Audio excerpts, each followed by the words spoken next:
શહેર હોય કે ગામ, રસ્તા હોય કે ખેતર, આજે એક સવાલ દરેક નાગરિકને સતાવી રહ્યો છે અને એ છે ગાયો રસ્તા પર કેમ અને ગૌચર ક્યાં ગયો.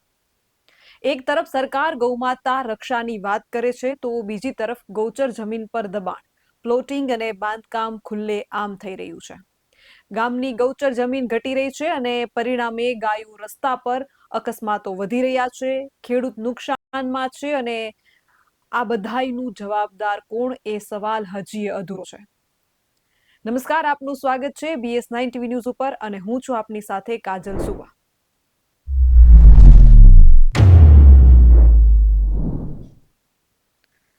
જે રીતે ખેડૂતોનો પ્રાણ પ્રશ્ન બની ગયો છે ભાવને લઈને અને દેવાને લઈને, એ જ રીતે પશુપાલકોનો પ્રાણ પ્રશ્ન છે ગૌચર જમીન.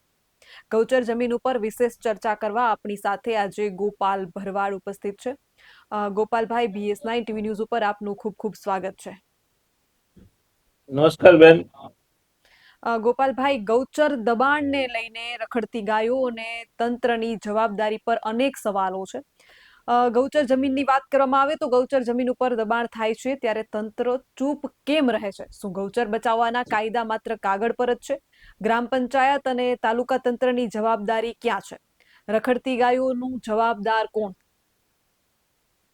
બેન, હાલમાં અત્યારે અમે હાઈકોર્ટ પિટિશન મેં પોતે જ દાખલ કરી છે. રાણપુર તાલુકાની જે ગૌચર જમીન છે, આની પહેલા પણ અમે ગૌચર માટે હાઈકોર્ટ સુધી ગયા હતા. હાઈકોર્ટે ઓર્ડર પણ કરેલો છે.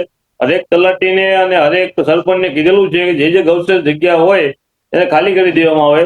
છતાં પણ તંત્રની ક્યાંક ને ક્યાંક નિષ્ફળતા હોય છે બેન. અને તંત્રના કારણે અનેક વખત પોતે આપણે રજૂઆત કરવી. હાલમાં અમે ગૌચરની અંદર ઊંટા પણ તલાટીએ મારી, છતાં પણ ક્યાંક ને ક્યાંક કોઈક રાજનેતાઓની દબાણના કારણે આ ગૌચર જમીન ખાલી થતી નથી. ગોપાલભાઈ, પ્રશ્ન એક પ્રાણ પ્રશ્ન એ પણ છે કે ક્યાંક ને ક્યાંક પશુપાલકો પણ ગાયને દોઈને છોડી દે છે. બેન, ગૌચર જે ચરવા માટે જે સ્થળ ઉપર આપણે લઈ જવી પડે એ સ્થળ જ નથી. અત્યારે કોઈના ખેતરમાં ગાય જાય તો પોતે FR દાખલ કરે અને FR કર્યા બાદ એની ઉપર કેસ દાખલ થાય છે. અને અત્યારે હાલમાં સરકારના નીતિ નિયમ પ્રમાણે સરકારે તે રોડ ઉપર, રસ્તા ઉપર જે વસ્તુઓ રખડતા હોય છે એને તાત્કાલિક ડબ્બામાં પૂરી અને સીધા ડબ્બા ભેગા કરી દેવા પડે. ત્યાં કણે ડબ્બાની અંદર પૂર્યા પછી ત્યાં ગાયને નિરણ મળે છે, પાણી મળે છે. એ કોઈ સુવિધા ડબ્બાની અંદર હોતી નથી. અને વાત રહી કે રોડ ઉપર છોડી દેવામાં, તો ઘરે કોઈ આપણે ગાય બાંધેલી હોય તેને બહાર એટલા માટે છે કે સાફ સફાઈ, જેની નિરણ નાખવાની જગ્યાએ સાફ સફાઈ કરવા માટે ઘડીક થોડા માટે અડધી કલાક કે કલાક માટે કાઢવામાં આવે છે. અત્યારે હાલની પોઝિશનમાં કોઈ પણ એવો માલધારી નથી કે પોતાની ગાયને રોડ ઉપર જલ્દી મૂકે. પણ ગાય પકડવામાં આવે તો દંડ થાય છે, પણ ગૌચર ગાયબ થાય ત્યારે કોઈ કાર્યવાહી કરવામાં આવતી નથી.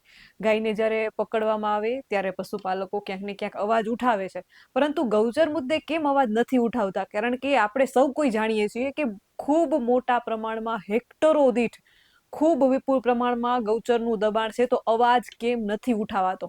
શું આ પશુપાલકોને પણ પોસાય છે? ક્યાંક ને ક્યાંક ગામના જે સરપંચો આ બધાની મિલીભગત છે? શું લાગે છે તમને, અવાજ કેમ નથી ઉઠાવતા?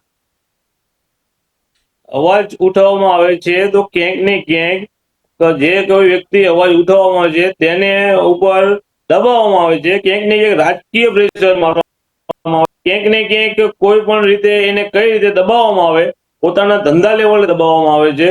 અને જો વાત કરવી તો મારા પોતાના જ ગામની અંદર 1400 થી 1800 વીઘા ગૌચર છે. મારે એક રામજીભાઈ કરીને ભરવાડ હતા, એ છેલ્લા 25 વર્ષથી લડત કરતા હતા. તો એને માટીકામનો ધંધો હતો. માટીકામની અંદર ધંધાના કારણે એને ક્યાંક ને ક્યાંક દબાવવામાં આવતું હતું, ક્યાંક ને ક્યાંક રાજકીય પ્રેશર મારવામાં આવતું. પોતે BJP ની અંદર હતા તો ક્યાંક ને ક્યાંક પાર્ટીના માણસો એને દબાવવામાં આવતા હતા કે ભાઈ તું આવું કેમ કરે, શું કરે. એટલા માટે ક્યાંક ને ક્યાંક જે કોઈ વ્યક્તિ અવાજ ઉઠાવશે તેને ક્યાંક ને ક્યાંક રાજકીય પ્રેશર મારીને દબાવવામાં આવે છે બેન.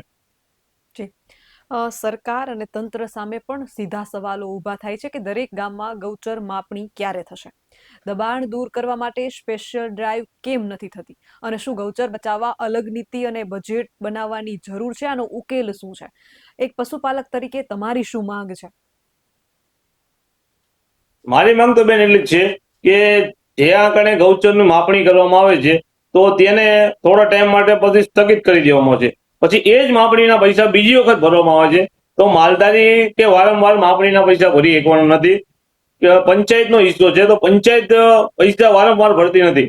હાલની પોઝિશનમાં રાણપુરની મારે તકલીફ છે કે ગૌચરની માપણી ઓલરેડી થઈ ગઈ છે, છતાં પણ ગૌચર હજી સુધી ખાલી કરવામાં આવ્યું નથી. જો હજી સુધી ગૌચર ખાલી કરવામાં નહીં આવે તો આગામી સમયમાં તે ઓર્ડર લાવે છે જે ગણોતિયાઓ જે સરકાર જે તે સમયે એક વીઘા ગણોતિયાને ગૌચરમાંથી ફાળવેલી હતી, તો હાલની પોઝિશનમાં એ ગણોતિયાઓ એક વીઘાને બદલે 50-50 વીઘાઓના મોટા વંડાઓ કરી અને બેસી ગયા છે. તો તમે વિચાર કરો કે એક વીઘા ગણોતિયાને આવી છતાંય એને 50 વીઘા ચાવ કરી દીધી છે. હવે એને અત્યારે પ્રેશર મારવામાં આવે તો ક્યાંક ને ક્યાંક હાઈકોર્ટમાં લાવી સ્ટે ઓર્ડર મૂકવામાં આવે છે.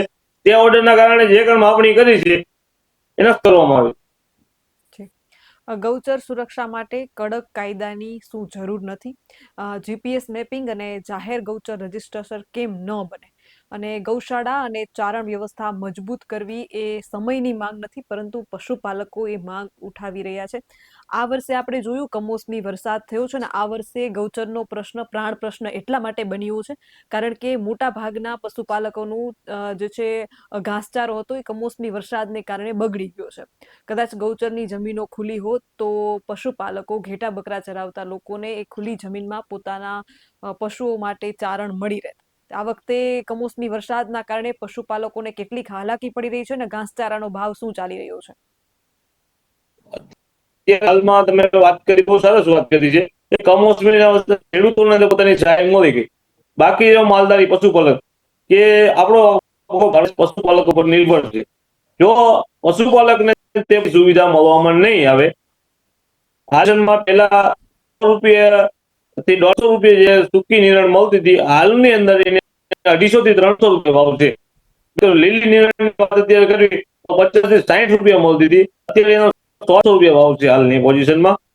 તો પશુપાલક કઈ રીતે પોતાનું ગુજરાન ચલાવે? ડેરીની અંદર તમે ભાવ જુઓ તો ફેટના અંદર તમે નીચા ગ્રેડમાં અને જયારે કપાસિયા તમે 1800 ની ગોળ આવતી હતી, 2600 રૂપિયા છે. મકાઈ બરોડા એના અત્યારે 1000 રૂપિયા છે. વિચાર કરો, જે મોંઘવારી એ વધતી જાય છે, દૂધના ભાવ ઘટતા જાય છે. દૂધનો ભાવ શું ચાલે છે? દૂધનો ભાવ અત્યારે ફેટ વધે છે, એક 20 રૂપિયા 22 રૂપિયા જેવું એક ચાલે છે. અને બરોબર. દૂધની ડેરીઓ વાળા પૂરતા ફેટ આપે છે કે દૂધની ડેરીઓમાં ભ્રષ્ટાચાર ચાલે છે? ગામડાઓની પરિસ્થિતિ શું દૂધના છે? ડેરીઓમાં પણ ભ્રષ્ટાચાર બેન આવે છે. એનું કારણ છે કે કોઈ પણ માલધારીનો દીકરો ભણેલો હોતો નથી, અભણ હોય છે.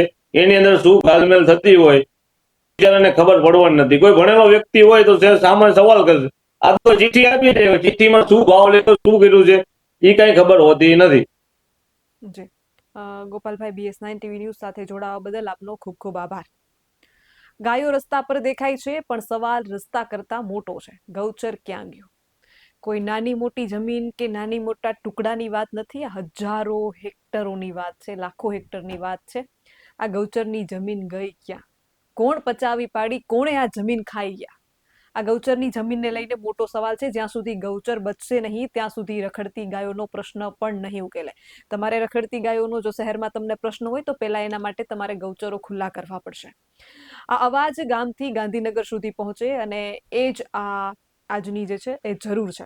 અવાજ માત્ર ગામડાઓ સુધી નહીં, ગાંધીનગર સુધી ગુંજે અને ગૌચર જમીન વહેલી તકે ખાલી થાય એવી પશુપાલકોની માંગ છે. આવા જ વધુ અહેવાલ સાથે મળતા રહીશું. તમે અમારી YouTube ચેનલને સબસ્ક્રાઇબ કરવાનું અને અમને Facebook અને Instagram પર ફોલો કરવાનું ચૂકશો નહીં. બાકી અવનવી અપડેટ મેળવવા માટે આપ જોતા રહો BS9 TV ન્યૂઝ. જય જવાન, જય કિસાન.